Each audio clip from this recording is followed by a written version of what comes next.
وہ تمام لوگ پاکستان کے معاشرے میں جو کھلم کھلا سب کو معلوم ہے کہ جن کے پاس حرام کی کمائی ہے, جو اپنی جسٹیفائی نہیں کر سکتے کمائی کہاں سے آئی. اس کا فیصلہ انقلابی حکومت خود ظاہر ہی کرے انقلابی- گی یا پھر کورٹس کریں گے؟ انقلابی حکومت کورٹس نہیں ہوگی, کورٹ ہی انقلابی, سب کچھ سسپینڈڈ ہے. انقلاب کا مطلب ہے سب کچھ سسپینڈڈ ہے. دیکھیے ہر چیز نیا, ایک نیا پاکستان بن رہا ہے, ایک نیا کیا جا رہا ہے.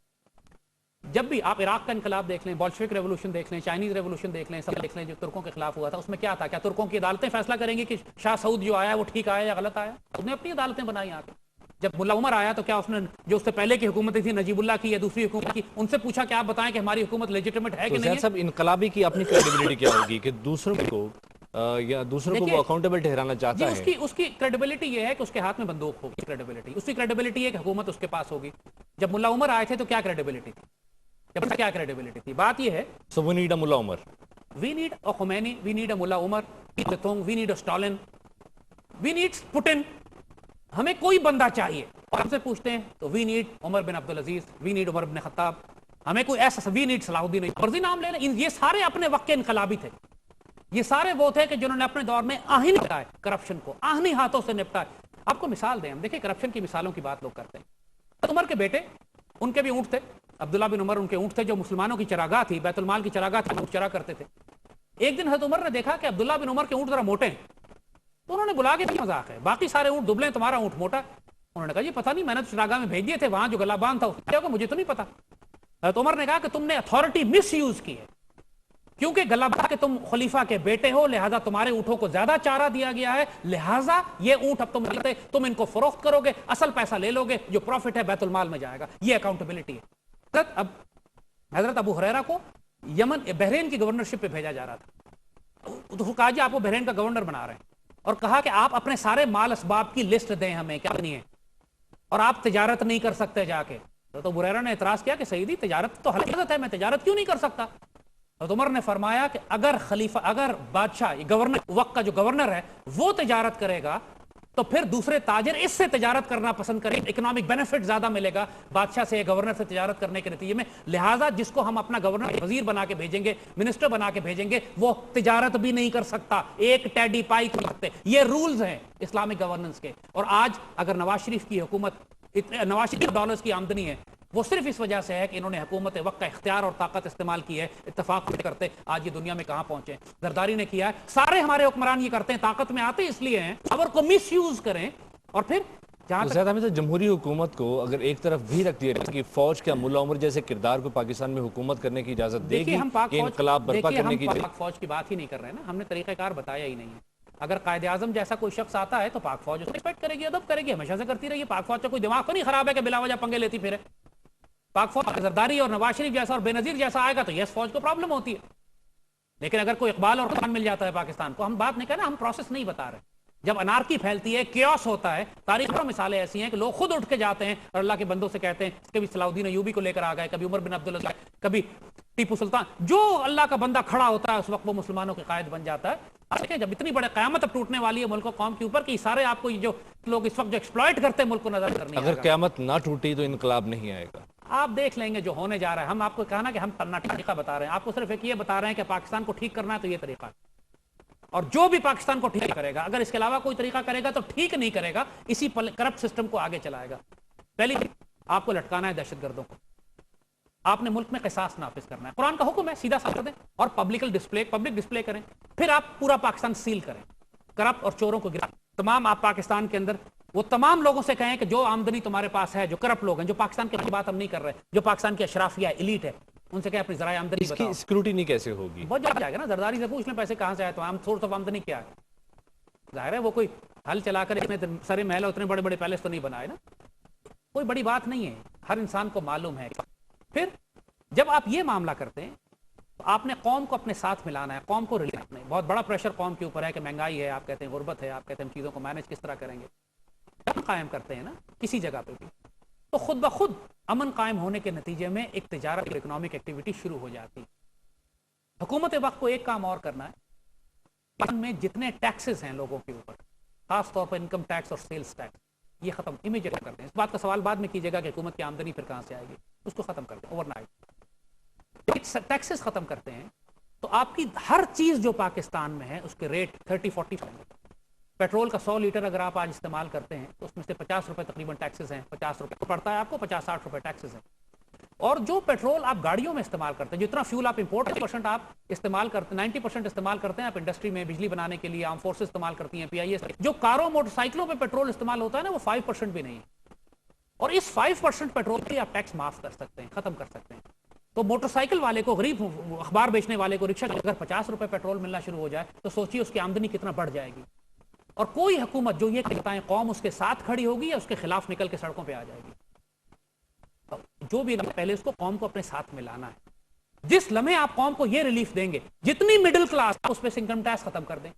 ایک میجر کے رینک کا افسر یا ایک 18 گریڈ یا 19 گریڈ کے افسر جو سرکار میں کہا کہ مہینے کی تنخواہ سے 10-12 ہزار روپے بڑھ جائیں گے کیونکہ انکم ٹیکس معاف ہو جائے گا. 18 کروڑ میں 13 لاکھ لوگ دیتے ہیں, اس میں سے 7-8 لاکھ تو گورنمنٹ امپلائیز ہیں, باقی تھوڑے بہت اوپر کے لوگ ہیں. تو یہ میں ویسے ہی حرام ٹیکس ہے. جو ٹیکس جو آپ 18 کروڑ عوام سے نہیں لے سکتے, آپ 12-13 لاکھ لوگوں کا خون, یہ مڈل کلاس ہے جو ملک چلاتی ہے. زید صاحب, سوال تو پھر پیدا ہوتا ہے کہ اگر گورنمنٹ نے ٹیکس کا اتنا بڑا ریلیف دیا, ریونیو کہاں سے ہم اس پہ آئیں گے, ہماری بات پوری کرنے دیجیے نا. فی الحال ہم وہ سٹیپس بتا رہے ہیں گورنمنٹ کے کہ جو گورنمنٹ نے, آپ نے دہشت گردی کا خاتمہ کیا, آپ نے جتنے ڈاکو ڈکیت چور تھے ان کے بھاگ کیے اور ان سب کو گرفتار کر کے کہا کہ اکاؤنٹیبلٹی, تم سارے MNAs اور MPs یہ تو پھنسیں گے سارے, ان کو سامنے لے کر آؤ. آپ نے قوم کو سب سے پہلے ریلیف دیا. جس لمحے آپ پیٹرول کا اور ٹیکس کا ریلیف دیا, حساب لگا لیں کہ کتنے آپ کا ریونیو کم ہوگا. 200 ارب, 300 ارب, 400 ارب روپے حکومت کے کم ہو جائیں گے. انکم کماتے ہیں آپ کے پیٹرول کے ریلیف, پیٹرول کے ٹیکس سے کتنے پیسے کماتے ہیں, 400-500 ارب روپے آپ کو کم ہو جائے گا. $1 بلین. اتنا تو پیسے زرداری کی آپ حلق کو زور سے دبائیں وہ نکال دے گا. اتنا تو نواز شریف کو آپ 2 سرے پہلے سے آگے نکال کے دے دے گا. $4-5 بلین کیا چیز رکھتے ہیں آپ کے, دیکھیے. اور پھر ایک حکومت وقت کو کرنا ہے, آپ انقلابی حکومت کو جو کرنا ہے, آپ رینیگوشیٹ کریں گے. ہر کانٹریکٹ جو IMF سے کیا گیا ہے نا, اس میں ایک ٹرم ہوتی ہے کہ صاحب کانٹریکٹ ری کرتا ہے کہ ہم, یہ مثال برازیل کے ہم آپ کو دیتے ہیں. برازیل پہ $100 ارب کا قرضہ تھا ایک وقت میں, $100 ارب کا ہم پہ, اور 30-40% انٹرسٹ ریٹ کے اوپر $40 ارب تقریباً برازیل ادائیگی کرتا تھا IMF, ورلڈ بینک, ان ساروں. برازیل میں انقلابی حکومت آئی, اس نے آنے کے بعد IMF سے کہا کہ ابھی ہم 3 سال تک آپ کو کچھ پے نہیں کریں گے, اور ہمیں آڈٹ کرنے دیں, اکاؤنٹ کرپشن ہوئی ہے, پیسے آئے ہیں وہ کھائے گئے ہیں, ہمیں حساب کتاب کرنا ہے, دیکھنا ہے پیسے گئے کس کے پاس ہیں, ہمارے ملک کی اکنامک ڈیولپمنٹ ڈسٹرب ہو جائیں گے 3 سال کے بعد. ابھی نہیں, 3 سال کے لیے ڈیفرڈ پیمنٹ روک دیا انہوں نے. اور کلازز ہوتے ہیں, یہ کوئی غیر دنیا میں ہر جگہ یہ رینیگوشیٹ ہوتا ہے. نتیجہ یہ ہوا کہ برازیل نے $40 ارب سال کا بچا جو سود کی ادائیگی پہ جا رہا. نتیجہ کیا ہوا, اور IMF کی کوئی شرط اس نے کہا کہ ہم آپ 3 سال کے لیے فارغ ہو جائیں, کیونکہ IMF کی شرائط کیا ہوتی ہے. پہلی شرط یہ ہوتی ہے کہ وہ آپ سے کہتے ہیں کہ سود دیں, آپ 1200 ارب روپیہ یا 1300 ارب روپیہ سال کا آپ سود پہ دے رہے ہیں, اور اس کو پورا کرنے کے لیے ہی آپ ٹیکس لگا. انقلابی حکومت امریکہ سے امداد لے گی. آپ میری بات پوری مکمل کرنے دیں. آپ ٹیکس کیوں لیتے ہیں لوگوں سے؟ آپ ٹیکس اس لیے لیتے ہیں کہ وہ ٹیکس آپ کو سود کی ادائیگی میں دینا پڑتا ہے. ملک چلانے کے لیے وہ ٹیکس, جو آپ ٹیکس لیتے ہیں نا لوگوں کا خون نچوڑ کر, وہ آپ کو IMF کو دینا پڑتا ہے. A portion of it. 10 ارب روپے تک کے ٹیکسز سال کے, تو آپ ملک میں 1300 ارب روپے کے ٹیکس معاف کر سکتے ہیں. جو ڈیٹ سروسنگ میں جاتا ہے اس کو آپ روک سکتے ہیں, آپ وہ ریلیف دے سکتے ہیں عوام کو. میں 5 سال یا 3 سال ہم دے رہے ہیں, اس کے اندر ری بلڈ کرو. جو برازیل نے کیا 3 سال کے اتنی بلڈ کر لی کہ ساؤتھ اس وقت دنیا کی برکس بڑی اکانومیز کے اندر, برکس کے اندر برازیل کھڑا ہوا ہے, اور وہ اس وقت انہوں نے خود بھی ادا کر دیا, سب قرضے بھی ادا کر دیے, سب کر دیے, اور کہا کہ وہ اس کے بعد ایک اسٹینڈ الون اکانومی ان کی. تو ہم بات کر رہے ہیں کہ آپ IMF سے رینیگوشیٹ کریں گے. لیکن پاکستان ڈیفالٹ بھی تو کر سکتا ہے اس طرح کی ڈیفالٹ نیگوشیٹ کرتے ہیں تو ڈیفالٹ نہیں ہوتا نا. آپ کہتے ہیں کہ ہم دیں گے لیکن بعد میں دیں گے. کلازز موجود ہے نا, ٹرم دیکھ لیں آپ. یہاں پہ آپ کو ڈپلومیٹکلی لیگلی سمارٹ کھیلنا ہے. اور جب دنیا میں پہلے کئی کیا ہے, کوئی بڑی بات نہیں ہے. آپ جب انٹرنیشنل مانیٹری انسٹیٹیوٹس کی بات کرتے ہیں, روکنے کی بات کرتے ہیں کہ 3-4-5 سال کے بعد دیں گے, then you get a relief, pressure release ہو جاتا ہے. کیونکہ IMF کے سود آپ سے مانگتی ہے, جب آپ سود نہیں دے پاتے یا سود آپ ساتھ ساتھ وہ شرط یہ لگاتے ہیں آپ کے اوپر کے ساتھ اپنے سٹاک مارکیٹس کو بھی کھولیں تاکہ ساری باہر سے انویسٹمنٹس آپ کے سٹاک میں فلو ہو.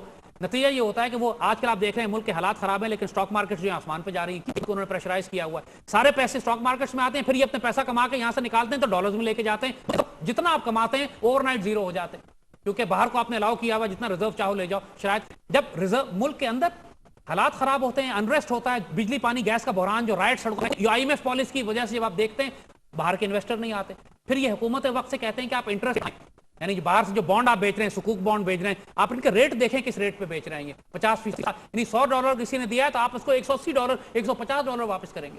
یعنی مزید ملک سود میں, آپ بالکل دینے کے قابل نہیں رہتے اور پورا ملک بیچ دیتے ہیں. سکوک جو بک رہا ہے, ایکچولی لوگ پاکستانی قوم کہ پاکستان کی موٹر وے بک چکی ہے, موٹر وے پاکستان کی نہیں ہے. بڑے بڑے سیگمنٹس ہیں موٹر وے کے جو کے پاس رہن رکھے ہوئے ہیں, کوئی اس بینک کے پاس رہن رکھا ہوا ہے, اور اگر آپ نے سود کی ادائیگی نہیں کی تو وہ بینک کہہ سکتا ہے کہ ہم پنڈی بھٹیاں سے لے کے فیصل آباد تک کا جو روٹ ہے آپ کو ٹریول نہیں کرنے دیں گے, اب یہ سٹی بینک کا ہے. یہ کہہ چکا ہے, آپ کو پتہ بھی نہیں ہے سکوک بانڈ کے نام پہ پاکستان پیچھے بک کیسے چکا ہے. آپ ایئرپورٹ نہیں استعمال کر سکیں گے, آپ کے بڑے بڑے پاکستان کے ادارے بک رہے ہیں. یہ ہوتا ہے پھر آئی ایم ایف کی شرائط میں, جو آئی ایم ایف سے جان چھڑانا ضروری ہے. آپ آئی ایم ایف سے کہیں گے ہم تم سے بات کریں گے 3-4-5 سال کے بعد, آئی ایم ایف کے بعد کوئی فوج نہیں. آئی ایم ایف سے ڈیل کرنے کا طریقہ تو آپ نے بتا دیا, لیکن دنیا کے دوسرے ممالک سے یہ انقلابی حکومت کا بریک کے بعد اس حوالے سے بات کریں گے.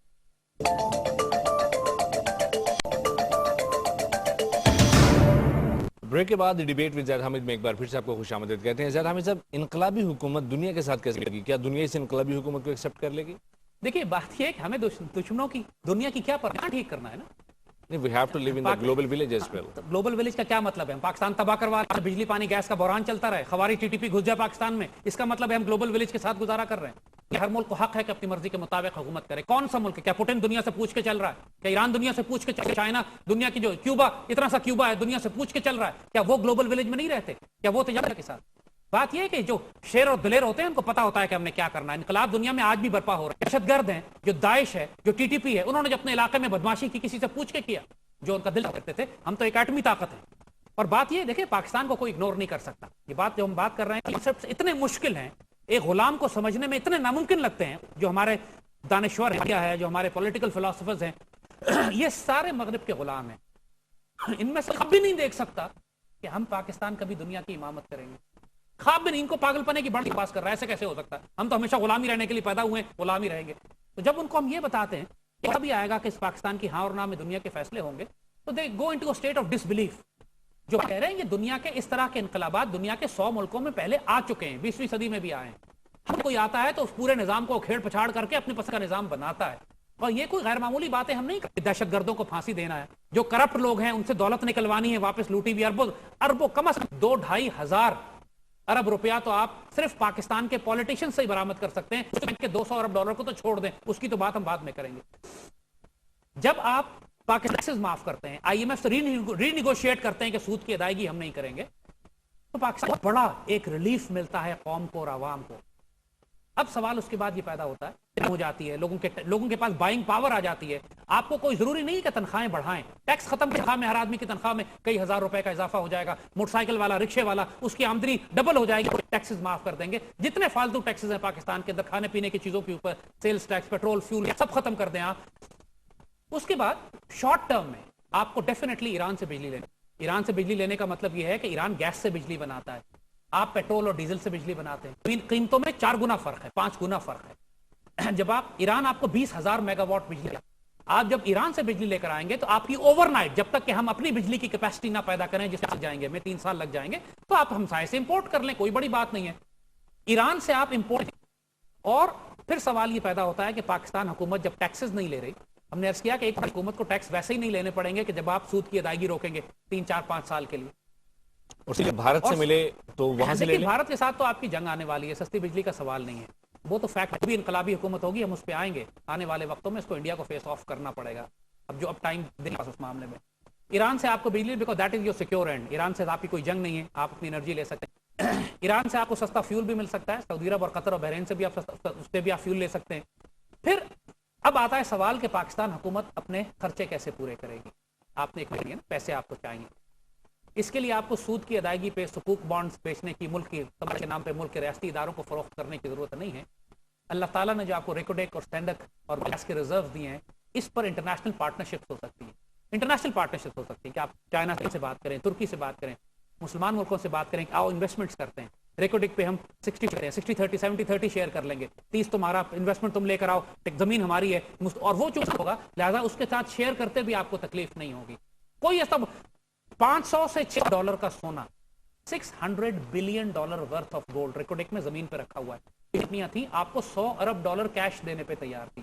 وہ کہتی ہم پاکستان کو $1 سال کا دیں گے, 5 سال کے اندر ہم آپ کو $10 ارب ادا کریں گے, بلکہ ہم $10 ارب سال کا دیں گے. یعنی تقریباً ان کا یہ تھا کہ $10 ارب ہم دیں گے اور 10 سال کے اندر ہم $100 ارب. یعنی ایکچولی ریکوڈک کے لیے 10-12 ارب آپ کو سال کا وہ دینے کو تیار تھے. جب یہ $1 دے رہا ہے تو اس کا مطلب ہے کہ سونا وہاں سے وہ $100 ارب کا نکالے گا. آپ راتوں رات اس ایگریمنٹس کر کے ایران کے ساتھ، ترکی کے ساتھ، چائنا کے ساتھ بھی ایون بے شک کر لیں، دوست ملک ہے، آپ ملکوں کے ساتھ انویسٹرز، انٹرنیشنل انویسٹرز کنسورشیم بنا لیں، اور لیکن اس کو مسلمانوں کے اندر لمٹ رکھا، منافع جو ہے مسلمانوں میں جائے گا، پیسے بہت ہیں مسلمانوں کے پاس، ریکوڈک کے لیے سب لے کر آئیں گے۔ سوچیں کہ اگر $30 کا آپ ایک فنڈ بنا لیتے ہیں گولڈ ریزرو کو کولیٹرل رکھ کے، تو بھئی یہ گولڈ ریزرو ہمارے پاس ہیں، یہ آپ کی ملکیت ہوگی، آپ کے شیئرز ہوں گے اس کے اندر، کیش نقد تو آپ کے ہاتھ میں اوور نائٹ آ جائے گا۔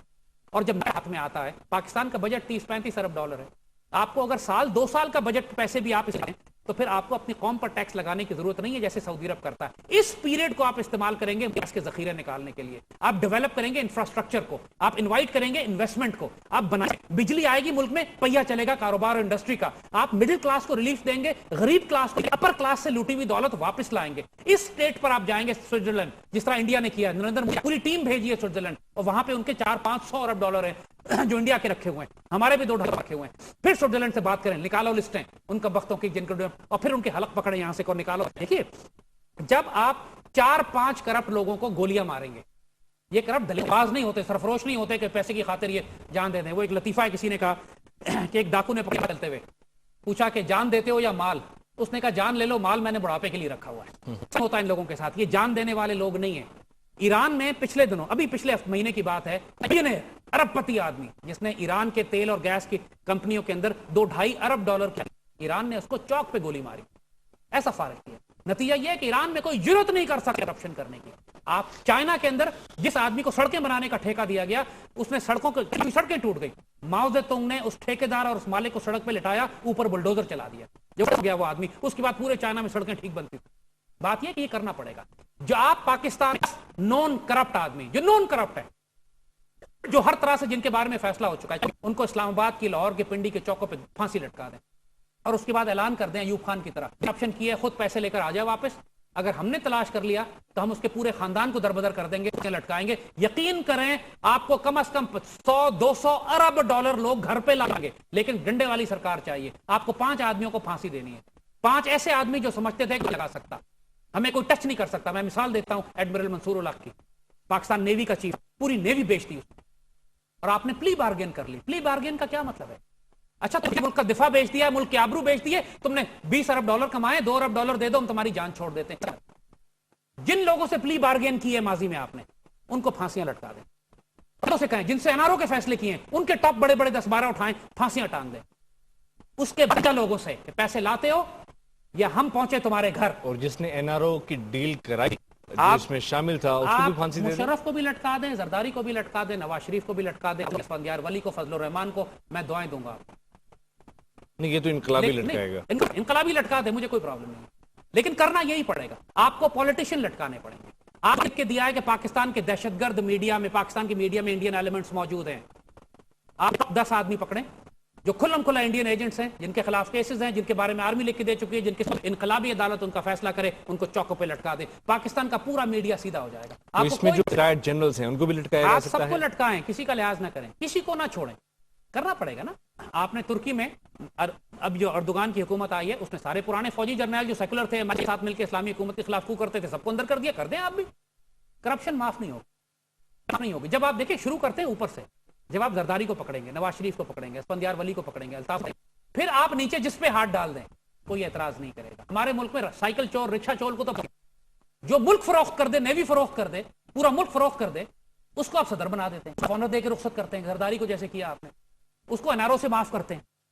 بات یہ ہے کہ آپ جب یہ کریں گے نا تو پھر پیسے کی کمی نہیں ہے، اتنا پیسہ ہوگا کہ آپ پیسہ لے کے پھریں گے، آپ کو سمجھ نہیں آئے گی ہم اس کو کہاں لگائیں۔ تو یہ انقلابی حکومت کب تک رہے گی پاکستان میں؟ دیکھیے انقلابی حکومت یہ کام کرے گی نا، پھر تو میرا خیال ہے کہ لوگ خود اس کو کہیں گے کہ تم 100 سال رہو، ان پالیسیز کو چلاتے رہو۔ بات یہ ہے کہ ظاہر انقلابی حکومت کو آ کر پاکستان میں ایک نظام قائم کرنا، پاکستان میں اس نے پولیٹیکل اور جوڈیشل سسٹم، پاکستان میں عدل کا نظام ٹھیک کرنا، پاکستان میں ایجوکیشن سسٹم کو ٹھیک کرنا، پاکستان میں سوشل جسٹس قائم کرنا، ساتھ قائم کرنی ہے، عدالتیں قائم کرنا ہے۔ یہ نہیں ہونا چاہیے کہ ایک آدمی BMW میں بیٹھا ہوا ہے 2 کروڑ کی، دروازے کے باہر 100 آدمی کھڑے ہو کے شیشے پہ نوک کر کے کہہ رہے ہیں کہ میں ایک وقت کی روٹی دے دو۔ یہ جو دولت کی غیر منصفانہ یہ ختم کرنی ہے۔ یہ نہیں ہونا چاہیے پھر آپ کے معاشرے میں کہ جو سیدی رسول اللہ نے فرمایا پہلے قومیں اس لیے تباہ ہوئی کہ جب کوئی امیر آدمی ظلم کرتا تھا تو اس کو معاف کر دیا جاتا تھا، جب کوئی غریب ظلم تو سزائیں دی جاتی تھی۔ عدل ہوگا تو پھر بے لاگ ہوگا, دروازے پہ ہوگا, مفت ہوگا, فوری ہوگا اور آئے گا. یہ ہوتا ہے عدل. یہ انقلابی حکومت کرے گی, یہی کرنا ہوگا, ورنہ وہ چلے گی نہیں, ورنہ اس کے خلاف بغاوت ہوگی. اگر انقلابی حکومت یہ اعمال کرتی ہے جو ہم آپ کو بتا رہے ہیں, یقین کیجئے گا پاکستان اس کے علاوہ ٹھیک نہیں. ابھی ہم نے کیا یہ وہ چیزیں ہیں جو ہم بتا رہے ہیں جس کو کہتے ہیں اسٹریٹجک انٹرونشن. ابھی ہم نے جوڈیشل سسٹم چینج نہیں کیا, سسٹم چینج نہیں کیا. یہ صرف گورننس اور ایڈمنسٹریٹو ایشوز ہیں جن کی ہم بات کر رہے ہیں. یہ کوئی بھی کوئی بھی انقلابی حکومت کر سکتی ہے بغیر سسٹم کو اکھاڑے پچھاڑے. یعنی ابھی ہم وہ ٹھیک ہے بات, جس طرح سسٹم کو ٹھیک کرنے کی بات ہے, تو لیاقت علی خان کو جو مشورہ محمد اسد نے دیا تھا, لیوپولڈ ویس, انہوں نے جو پاکستان کے تمام اسکولوں میں 1 سال کی چھٹی کر دیں. بچوں کو گدھا بنانے سے بہتر ہے کہ گھر بٹھا دیں, ان کو جو پڑھا سکتے ہو, اور 1 سال کے اندر آپ پورا کریکولم ریوائز کریں, نئے استاد تیار کریں, ایجوکیشن سسٹم بنائیں, اور جب 1 سال کے بعد اسکول کھلیں گے تو ہم ایک نئی انقلابی نسل تیار کریں گے جو آئندہ آنے والی صدیوں میں. اس وقت لیاقت علی خان یہ کر نہیں سکے, یہ کرنا پڑے گا پاکستان. ہمیں تو مجھے ایک بریک کی طرف جانا ہے. بریک کے بعد جاننے کی کوشش کریں گے کہ نظام کو روک کے نظام کو بہتر کیا جا سکتا ہے یا پھر نظام چلتا رہے بہتری آ سکتی ہے. بریک کے بعد اس حوالے سے بات ہوگی. بریک کے بعد ڈیبیٹ میں زیر حامد میں ایک بار پھر سے آپ کو خوش آمدید. حامد صاحب, جس طرح سے آپ نے فرمایا کہ انقلابی حکومت پہلے نظام کو ہالٹ کرے گی, روکے گی, درست چلے گا, تو جو نظام چل رہا ہے اگر یہی چلتا رہے تو کیا آپ نہیں سمجھتے کہ وقت کے ساتھ اس میں بہتری آئے گی, امینڈمنٹس آئیں گی, سبسٹیٹیوشنز ہوں گی؟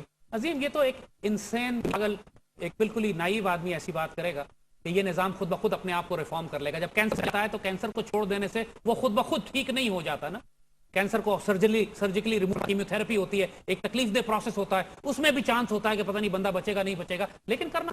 دیکھیے بات ہم کر رہے ہیں آپ سے کہ یہ جو کچھ باتیں ہم نے آپ کو بتائی ہیں یہ بہت پچھاڑ نہیں ہے سسٹم کے ساتھ. یہ ایگزیکٹو ڈیسیشنز ہیں, ایڈمنسٹریٹو چینجز ہیں, کوئی سسٹم اوور آل نہیں, لیکن ایگزسٹنگ سسٹم کو ہی آپ گڈ گورننس کی طرف لے کر جا رہے ہیں. لا اینڈ آرڈر بہتر ہو رہی ہے, کرپشن روکی جا رہی ہے, لوٹی ہوئی دولت واپس لائی جا رہی ہے, ٹیکسز معاف کیے جا رہے ہیں عوام کے اوپر, عوام جا رہا ہے, بجلی کا بحران سالو کیا جا رہا ہے, تیل اور گیس کے ذخیروں کی وہ جو ریلیف ملے گا اس میں انرجی ریسورسز بلڈ کریں گے, گیس پائپ لائنز بچھائیں گے, نئے تیل اور گیس سے کنویں کھودیں گے جو آلریڈی کھدے ہوئے ہیں, کیا جا رہا, اور پھر آپ اسٹریٹجک ریزرو اپنے ملک کا بنائیں گے. دیکھیے ساتھ بہت بڑا ریفارم جو انقلابی حکومت کو کرنا ہے, جب آپ ٹیکسز معاف کریں گے لوگوں کے, ہزاروں روپے آپ ٹیکسز کے ادا کرتے ہیں, جب آپ وہ معاف کریں گے تو پھر یہ حق بنتا ہے کہ آپ زکات ادا کرو, پھر زکات نافذ کی جائے گی. اور کوئی شبہ نہیں ہے, جیسے ہم نے کہا نا کہ ہم نے لاہور چیمبر, ہم نے پوچھا ان سے کہ اگر آپ انڈسٹریلسٹ ہیں, بلینئرز ہیں آپ سارے, کہتے ہیں کہ ہم سال کے اربوں روپیہ ٹیکسز میں ادا کرتے ہیں. ہم نے کہا اگر ہم آپ کے ٹیکس معاف کر دیں تو کیا آپ سال کے سال زکات ادا کریں 2.5%؟ تو سب نے قسمیں کھائیں کہ واللہ ہم زکات دیں گے, اور ملک میں اتنی زکات نکلے گی. اسٹیمیٹ لگایا تھا کہ پاکستان سے اگر آپ صرف زکات اکٹھی کرنا شروع کر دیں سال کے سال حکومت وقت, تو کم از کم 1500 سے 1600 یا 2000 ارب روپے کی زکات ایک سال میں پاکستانی نکال سکتے ہیں, اور سے دیں گے. لوگ پرائیویٹلی نکالتے ہیں زکات. رمضان کے مہینے میں آپ نے دیکھا ہے اربوں روپے کی نکلتی ہے. جو غیر ملکی پاکستانی باہر بیٹھے ہیں, جب ایک اس طرح کے حکمران آئیں گے نا, پھر قوم ان سے محبت کی باتوں کو ادب سے سنے گی, اس کے حکم کو ٹالے گی نہیں. اس حکمران کی اطاعت واجب ہوگی. جب وہ یہ کہے کہ زکات لا کے دو, پھر حکومت وقت کو یہ زکات دیں گے, اور زکات حکومت ہی کا حق ہے کہ کلیکٹ کرے. پھر اس کے بعد عشر آتا ہے, ایگریکلچر 10%. جب پاکستان ایگریکلچر کنٹری ہے, بالکل ایگریکلچر پیدا کرتے ہیں, فروٹس نکلتے ہیں, ویجیٹیبلز ہوتی ہیں, ہمارا غلہ پیدا ہوتا ہے, تمام پروڈکٹس ایگریکلچر, غلہ, چاول, دال, گندم, اس کی ایکسپورٹ پر پابندی لگا دی جائے. Will be no export.